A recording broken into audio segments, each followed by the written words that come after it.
Welcome to Skills with Santosh. This is the Royal Enfield Adventure Riding Tutorial Series.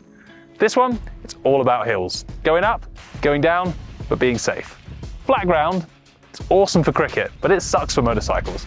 Motorcycles want to go up big hills and then back down them again. And I'll let you in onto a little secret. I've got loads of them in the Himalayas. Everywhere you look, as soon as you enter in this region, all your mind can help do is go, I want to ride up that, I want to ride up that, I want to ride up that. And we want to be able to tackle these hills safely and reliably without breaking us or our bike. So, first of all, we're going to look at uphills. If you want to get up a hill, there's one thing that you need, and that's momentum. If you carry your speed into the bottom of the hill, that momentum will carry you up the gradient, regardless of how slippery the terrain is.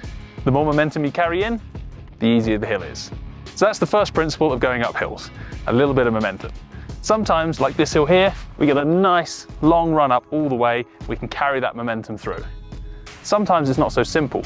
We have a sharp hairpin turn or an awkward bump that causes us to slow down. Then the aim is to build that momentum back up in whatever space you've got. Even if you only have one bike length, you'll be surprised how much speed you can get on the flat before you enter the next steep bit of the hill.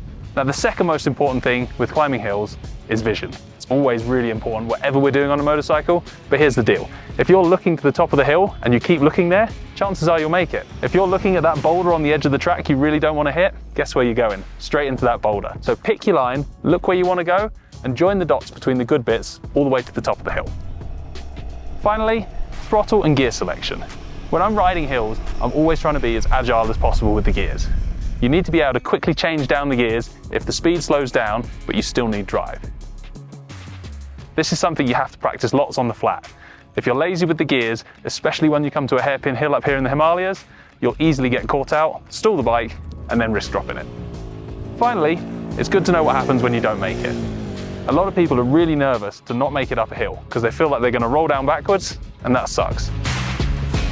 So when you're attacking hills, always have a little escape plan in the back of your head. You want to be able to stop, stall the engine, and just stay stationary. The engine will hang against the gear all the time the clutch is out. And if you can do that, you'll be able to stop anywhere on any of these gradients, and then you've got time to figure out how to turn around, get back down, and have another run at it. You definitely need to pay attention to the feedback that you get from the motorcycle, whether it's traction or the slide that you basically engage when you're coming down or going up.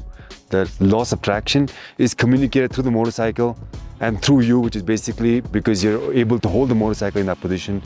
And you need to be either move up or back depending on what you're doing. So if you're going down, of course, move all the way back as much as you can to lower the center of gravity.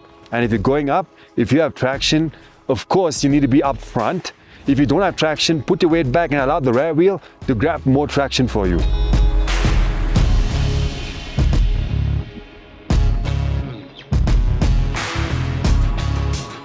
Sooner or later, if you're going uphill, you're going to have to go back down. And at that point, the same principles still apply. Momentum is still key. Downhill, we want to kill the momentum at the top. Enter the hill as slowly as possible. You can always add speed on a downhill. It's quite hard to get rid of it. So enter the hill slowly. Second is vision again. Even the gnarliest hill can be broken down into smaller segments where you pick lines between the good bits of terrain and work your way down. You can create an imaginary dot-to-dot trail in your head, and that helps you get around the biggest obstacles and pick good bits of trail where you can use your brakes. Finally, whereas on the uphill we were concentrating on the throttle, the clutch and the gears, on the downhill it's still clutch and gears, but we're going to add the brakes as well. Thankfully, the new Royal Enfield Himalayan has an ABS system fitted as standard. This means you can confidently use that front brake, not worrying too much about the front tyre skipping and locking up. Now with the downhill, we use our engine and our brakes to maintain speed on the descent. Your engine is one of the best brakes you've got, especially when you're on rocky, rough and loose terrain. Stick it in first gear, leave the clutch all the way out, and let the bike do the rest. Now that will let you carry slightly more speed than maybe you want, but the best thing is it's stable and controlled. Attack both up and down hills in those calm manners we've suggested, and you'll be able to explore everything you can see. Right, get out there, have some fun, be safe, and don't go crazy. We'll see you in the hills.